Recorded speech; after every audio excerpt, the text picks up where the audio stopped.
what must have been a burning desire to become President of the United States. Chapter 1. George Herbert Walker Bush based his presidential campaigns on his extensive resume as a leader of experience and character.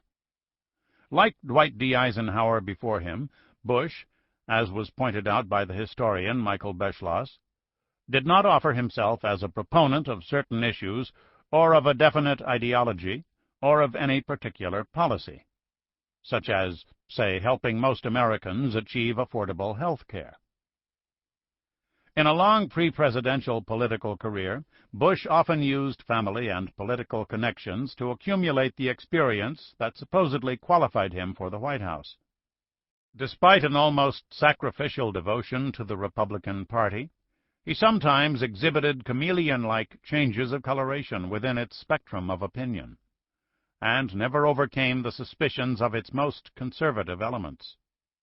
Throughout Bush's political life, however, his willingness to take on even thankless jobs and his ability to do them well, together with his gift for friendship and his loyalty to the countless friends he had made and kept, sometimes to the point of political risk, lay at the core of his achievement.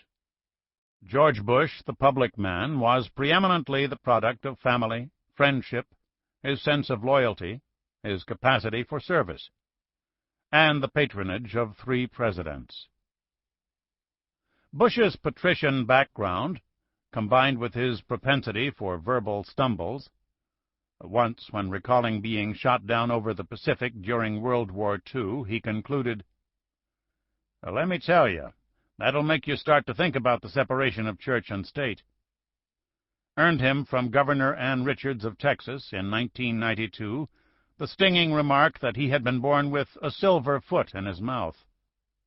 4 years later, Bush got revenge of a sort when his son George W. Bush defeated Richards's re-election attempt.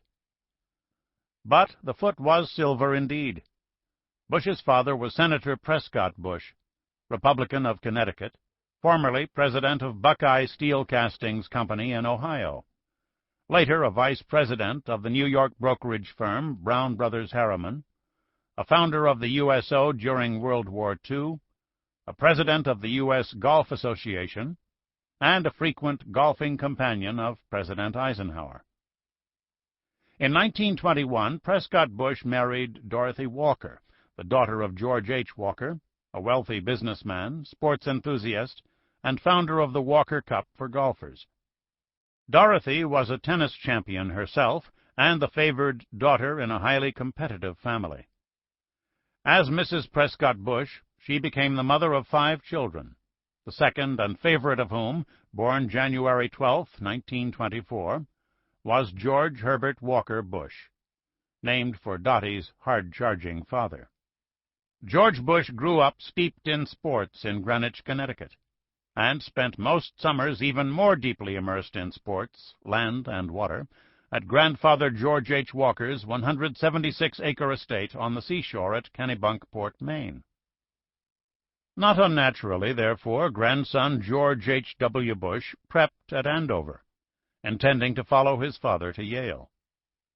But after the Japanese attacked Pearl Harbor on December 7, 1941, a date that will live in infamy, President Franklin Roosevelt intoned when asking Congress for a declaration of war, 17-year-old George ignored whatever family tradition and connections might have done for him. On his 18th birthday, January 12, 1942, he was sworn into the U.S. Navy in a speed-up program to train flyers.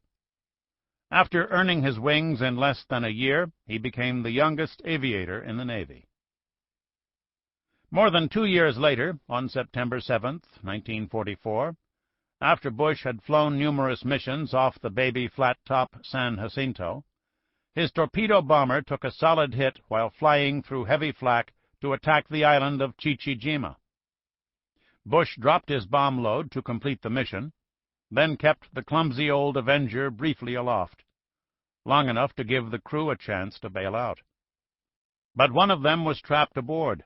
Another's chute failed to open, and in the end, like Ishmael, Bush escaped alone to tell thee. 2 hours later, his raft was fished out of the water by the submarine Finback.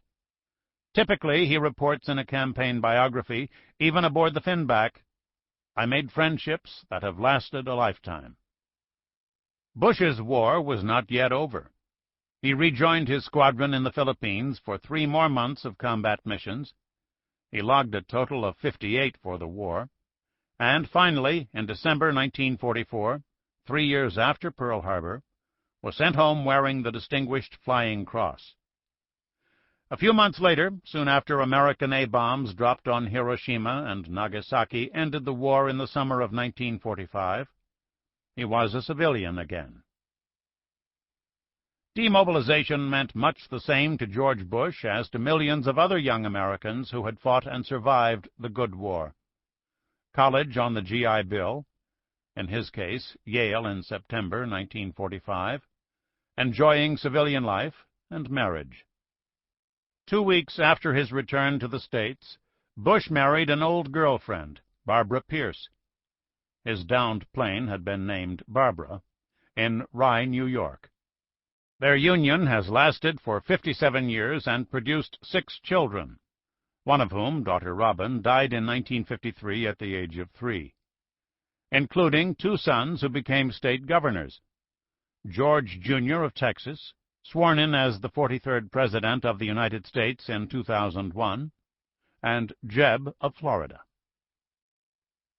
After getting his ruptured duck, a pin signifying a discharged veteran, in the summer of 1945, Bush finally matriculated at Yale.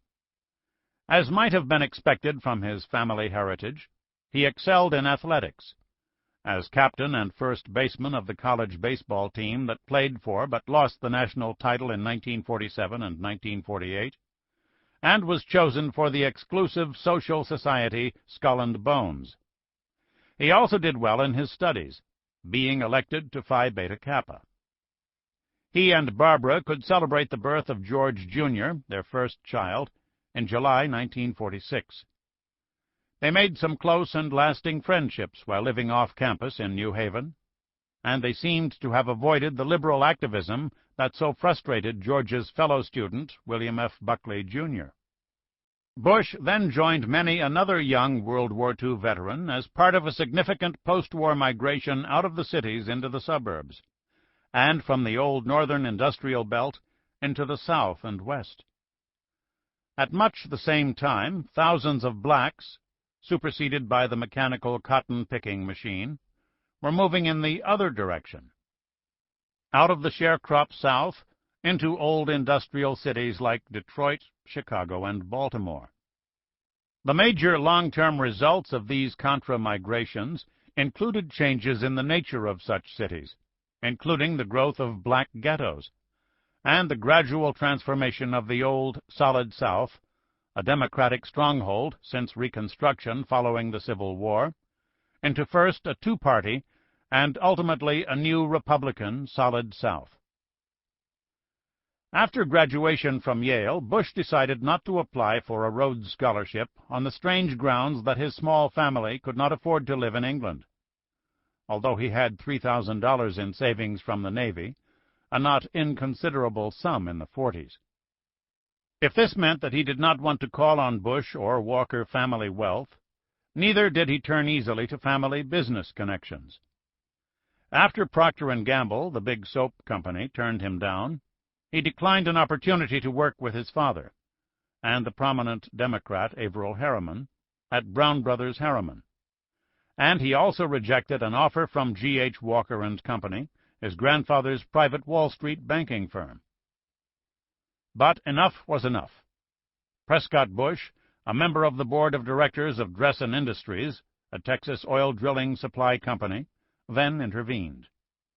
Prescott's old friend, Henry Neal Mallon, Dressen's president, for whom George and Barbara later named their youngest son, was a sort of surrogate and father-confessor to Prescott's children. Mallon offered the well-bred young Yaley a lowly clerkship at Idaco, a Dressen subsidiary in Odessa, Texas. Somewhere, as most Easterners might have thought, between Kennebunkport and